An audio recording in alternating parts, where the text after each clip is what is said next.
प्यारे बच्चों, कैसे आप लोग? आई होप आप लोग बहुत ही अच्छे होंगे। आज हम लेके आए हैं आपके लिए लेटरल डिस्प्लेसमेंट, और ये लेटरल डिस्प्लेसमेंट बच्चों की काफी ज्यादा हालत खराब कर देता है। तो चिंता मत करना, क्योंकि आपके एसएससी वाले भैया इसको बहुत सिंपल वे में समझाने वाले हैं।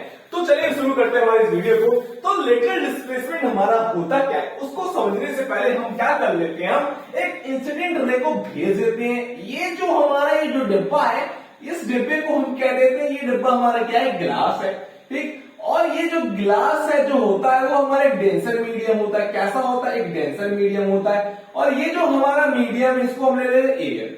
अब एयर जो होता है ये हमारा होता है रेयर मीडियम। कैसा होता है? ये रेयर मीडियम होता है, ठीक। अब जब भी अगर हम एक इंसिडेंट रे को एक ग्लास स्लैब में भेजते हैं तो क्या होगा, ये देखते हैं। पर एक चीज और बता दूं, ये जो मैंने इंसिडेंट रे भेजी है, क्या है ये जो मैंने इंसिडेंट रे भेजी है, अरे भैया इंसिडेंट रे जो मैंने भेजी नहीं है, ये एक मोनोक्रोमेटिक लाइट को मैंने भेजी है। कैसे भेजी है? अब बच्चों के दिमाग में फंस रहा होगा, भैया ये मोनोक्रोमेटिक लाइट होगी क्या ससुरा? ये देखो, मोनो मतलब क्या होता है हमारा? सिंगल। क्या होता है हमारा? सिंगल। क्रोमेटिक मतलब होता है कलर। एक सिंगल कलर की लाइट को मैंने ग्लास स्लैब में भेज दी है। अब जब लाइट रे को मैं ग्लास स्लैब में भेजता हूं तो लाइट रे जब भी रेयर की डेंसर मीडियम पे जाती है तो टूवर्ड द नॉर्मल बेंड हो जाती है। पर इसको जाना तो सीधा जाना चाहिए था, पर ये बेंड हो जाती कैसे? Toward the normal. अब दिमाग में होता तो भैया ऐसा हो क्यों रहा है? क्योंकि इसके पीछे हमारा आ जाता है एक कॉन्सेप्ट जो होता है रिफ्रैक्टिव इंडेक्स। क्योंकि जब भी लाइट रे हमारी रेयर से डेंसर मीडियम पे जाती है तो टूवर्ड द नॉर्मल इसलिए बेंड होती है, क्योंकि यहाँ की जो ऑप्टिकल डेंसिटी होती है वो काफी ज्यादा क्या होती है, हाई होती है। मतलब यहाँ पे नंबर ऑफ पार्टिकल काफी ज्यादा होते हैं, तो इस वजह से जो लाइट रे होती है वो टूवर्ड द नॉर्मल बेंड हो जाती है। क्लियर हुआ यहाँ पर? और यहाँ पे जो ऑप्टिकल डेंसिटी थी वो काफी ज्यादा, काफी कम थी। यहाँ पर ऑप्टिकल डेंसिटी काफी ज्यादा देखने को मिलती है और यहाँ पर काफी कम देखने को मिलती है, तो इस वजह से लाइट रे हमारी टूवर्ड द नॉर्मल बेंड हो जाती है। अब वही केस जब लाइट रे हमारी डेंसर से रेयर मीडियम जाती है, कहां जाती है? डेंसर से रेयर मीडियम पे जाती है, तो लाइट रे हमारी अवे फ्रॉम द नॉर्मल क्या होती है, चली जाती है लाइट रे। अब बात करते हैं, इस लाइट को मैंने इंसिडेंट रे कह दिया। अब इस लाइट रे क्या कहेंगे? इसको हम कहेंगे रिफ्रैक्टेड रे। क्या कहेंगे? रिफ्रैक्टेड रे कहेंगे। तो इसको क्या कहेंगे? रिफ्रैक्टेड रे कहेंगे। अब ये एंगल बना दो, एंगल ऑफ रिफ्रैक्टेड, ये एंगल ऑफ इंसिडेंट है, और ये क्या? एंगल ऑफ इमर्जेंस है। क्या ये हमारा एंगल ऑफ इमर्जेंट है? ये तो क्या हमारा इमर्जेंट रे है, इमर्जेंट रे है। अब जैसे कि बात करते हैं हमारे लेटरल डिस्प्लेसमेंट की, आप दिमाग में चल रहा तो भैया अभी तो हम तो ये सब पढ़ ले डेंसर से रेयर मीडियम, अब लेटरल डिस्प्लेसमेंट कहां से आ गया? अब यही चीज हम देखते हैं। ये जो हमारा डिस्प्लेसमेंट हो रहा है ओरिजिनल पाथ ऑफ लाइट रे को, जो इमर्जेंस से जो डिस्टेंस पड़ रहा है, जो डिस्प्लेसमेंट पड़ रहा है ना, इसी डिस्प्लेसमेंट को ही हम कहते हैं लेटरल डिस्प्लेसमेंट। जो ओरिजिनल पाथ लाइट रे और जो इमर्जेंट रे का जो गैप है, जो डिस्प्लेसमेंट है, इसी डिस्प्लेसमेंट को ही हम क्या कहते हैं? लेटरल डिस्प्लेसमेंट कहते हैं। लेटरल डिस्प्लेसमेंट की डिफिनेशन आपकी स्क्रीन पे दिख रही होगी, उसको नोट डाउन कर लीजिएगा। यहां पर सुनो कॉन्सेप्ट क्या होगा। जैसे कि फॉर एग्जांपल मैं एक चीज याद रखना कर देता हूं, जैसे ही मान लो टिंकू जी को मैंने क्या किया, ये टिंकू जी को मैंने यहां पर खड़ा कर दिया, तो समझाता हूं ऐसा हो क्यों रहा है।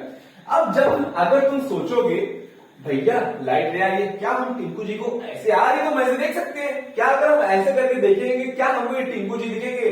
तो आंसर है नहीं बाबू, ऐसा कुछ नहीं दिखेगा, क्योंकि हमारी जो लाइट रे है वो क्या हो गई है, डिस्प्लेस हो चुकी है।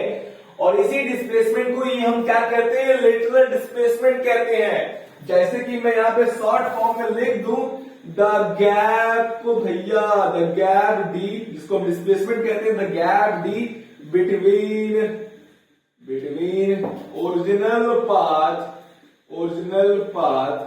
एंड इमर्जेंट रे इज कॉल्ड लेटरल डिस्प्लेसमेंट। ये क्या होता है? हमारा लेटरल डिस्प्लेसमेंट होता है। आई होप आपको समझ में आ गया लेटरल डिस्प्लेसमेंट होता क्या है।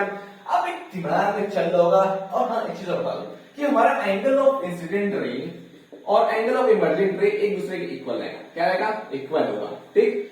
इसी इक्वल की वजह से हमारा जो गैप बन रहा है ये क्या होगा? डिस्प्लेसमेंट होगा यहाँ पर, ठीक।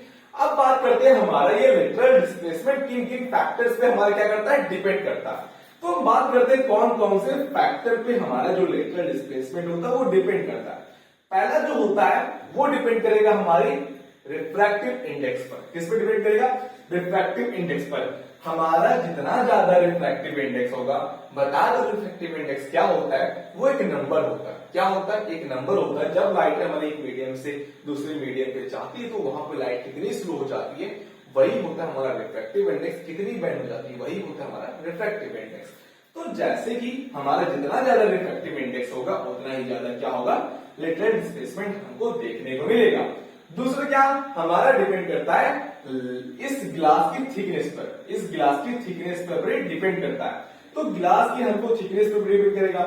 जितनी ज्यादा थिकनेस होगी उतना ज्यादा लेटरल डिस्प्लेसमेंट होगी हमारी। जितनी ज्यादा थिकनेस उतनी ज्यादा क्या? Lateral displacement. तो थिकनेस ज्यादा उतनी ज्यादा लेटरल डिस्प्लेसमेंट हमको देखने को मिलेगी। अब थर्ड क्या है हमारा? थर्ड यह है कि लाइट जो हम भेज रहे हैं, ये लाइट कौन सी है? जैसे कि अगर बात करते हैं वेवलेंथ, वेवलेंथ पे डिपेंड करता है हमारा। जैसे कि ये लाइट से लगा दे रहा हूं, लाइट पे डिपेंड इसलिए कर रहा है क्योंकि आप जैसे कि लाइट को तो पता है जिसकी वेवलेंथ सबसे कम होगी, जिसकी वेवलेंथ सबसे कम होगी उसकी जो लेटरल डिस्प्लेसमेंट होगी वो ज्यादा होगा। अब बच्चों के दिमाग में आ रहा भैया सबसे वेवलेंथ किसकी कम होती है? वायलेट की। और सबसे ज्यादा किसकी होती है? कमेंट बॉक्स में बताना जरा। अब जैसे कि जिसकी ज्यादा सबसे कम वेवलेंथ है, जैसे कि वायलेट, वायलेट की सबसे कम वेवलेंथ होती है, तो और हमारी इस वजह से लेटरल डिस्प्लेसमेंट क्या होगा? ज्यादा होगा। ये तीन फैक्टर से जिस पे डिपेंड करता है, ये ध्यान देना इंपॉर्टेंट है हमारा। ठीक, अगर कुछ भी डाउट बन रहा हो तो जरूर बता देना कि क्या और क्या क्या हो सकता है हमारा। और यहाँ रहा हमारा लेटरल डिस्प्लेसमेंट डिफिनेशन थी, जिसको नोट कर लेना अपने कॉपी में, बहुत इंपॉर्टेंट है। तब मिलते हैं अगले वीडियो में। और इस वीडियो को अपने दोस्तों तक जरूर शेयर कर देना, और क्योंकि ज्ञान बांटने से ज्ञान मिलता है तो जरूर शेयर कर देना। ठीक, मिलते हैं अगले वीडियो में। तब तक जुड़े रहे अपने एसएससी वाले भैया के साथ। और नेक्स्ट वीडियो होने वाला है कुछ खास, तो उसका इंतजार जरूर करना। मिलते हैं।